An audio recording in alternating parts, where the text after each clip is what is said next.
गठबंधन के बारे में क्या कर रहे हैं आप? इंडिया और एनडीए के बारे में आपका क्या सोच? देखिए, अब तो 5 साल तो हमें मान के चलिए अपना सिंगल ही रहना होगा। फिर 5 साल जब जैसे समय बीतेगा, हम लोग अपने आप को आकलन करेंगे कि हम लोग कितनी मजबूत हैं। उसके परिस्थितियों के अनुसार अब हम लोग तय करेंगे, क्योंकि हमें भी लगता है कि सिद्धांत एक अलग विषय है और सत्ता अलग विषय है। आप सिद्धांत से लोगों के लिए हीरो तो बन सकते हैं, लेकिन असल में अगर आपके पास सत्ता नहीं रहेगी तो आप अपनी जनता के लिए काम भी नहीं कर सकते हैं। और मैंने ये पूरा चुनाव सिद्धांत से ही लड़ा।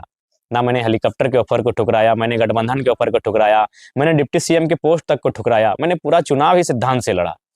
लेकिन अब ये जब समय बढ़ेगा तब मुझे आभास होगा, क्योंकि अभी भी मैं एग्जैक्ट नहीं बोल पाऊंगा कि सिद्धांत इंपॉर्टेंट है कि सत्ता इंपॉर्टेंट है।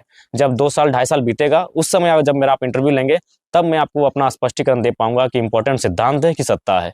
अगर व्यक्तिगत मेरी मानी जाए तो सिद्धांत बहुत इंपॉर्टेंट है, लेकिन अगर जनता की मानी जाए तो सत्ता बहुत इंपॉर्टेंट है। आप अपने निजी सिद्धांत से, जयराम महतो अपनी आइडियोलॉजी से जनता का भला नहीं कर सकता है। जनता का भला करने के लिए उसकी अपनी आइडियोलॉजी के साथ साथ कभी कभी कंप्रोमाइज करके आपको सत्ता में आना होगा। आपने कहा कि मेरा जो विधानसभा वो विशेष हो, उस विशेष में क्या विशेष है? जैसे अभी आपके पास अपना विधानसभा डुमरी, उस डुमरी में विशेष क्या है? देखिए, सबसे विशेष चूंकि मेरा मानना है, जो आपने कहा कि डेवलपमेंट, और मैंने आपको कहा इकोनॉमी, मैंने आपको कहा पैसा, क्योंकि आज के दौर में पैसा सब कुछ है। क्योंकि आप किसी भी काम को बिना पैसा के कर नहीं पाएंगे। तो उसमें विशेष क्या होगा? पैसा यानी प्रॉपर्टी, पैसा यानी संपत्ति। और आज बिल गेट्स, दुनिया के सबसे धनी आदमी, जब हम लोग पढ़ते थे, आज तो एलन मस्क आ गए हैं।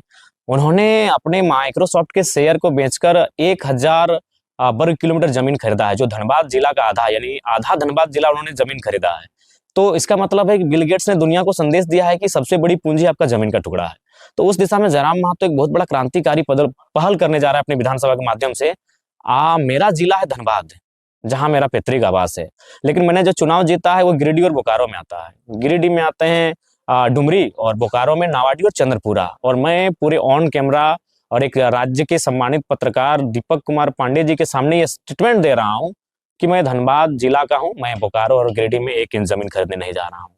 क्योंकि मेरा मानना है कि आज गरीबी के कारण नेताओं की अमीरी है। मेरा मानना है गरीबी के कारण कॉर्पोरेट्स की गंदे तरीके से कमाई है। और मेरा मानना है गरीबी के कारण ब्यूरोक्रेट्स की लालची है। ऐसा तो नहीं कि हम धनबाद और बोकारो नहीं लेंगे, उसका जाके हम रांची में ले लेंगे? नहीं, वहां मतलब उदाहरण वही है, धनबाद के बाहर नाम से कहीं भी जमीन नहीं, बिल्कुल अपने नाम से अपने जिला के बाहर हम कहीं जमीन नहीं लेंगे। जो लेंगे अपने जिला में, धनबाद नहीं। और हाँ, और एक नियमित, ऐसा नहीं कि हम कहीं 50 एकड़ ले लिए। अगर कहीं मान के चलिए धनबाद की किसी कोने में लगा 2 डिसमिल का, कोई अगर ऐसा हुआ 2 डिसमिल, 5 डिसमिल, 10 डिसमिल, तो सोचा जाएगा। लेकिन आप कहेंगे कि 50 एकड़ 100 एकड़ एक साम्राज्य, तो आपको स्टेटमेंट देते हैं, नहीं लेंगे।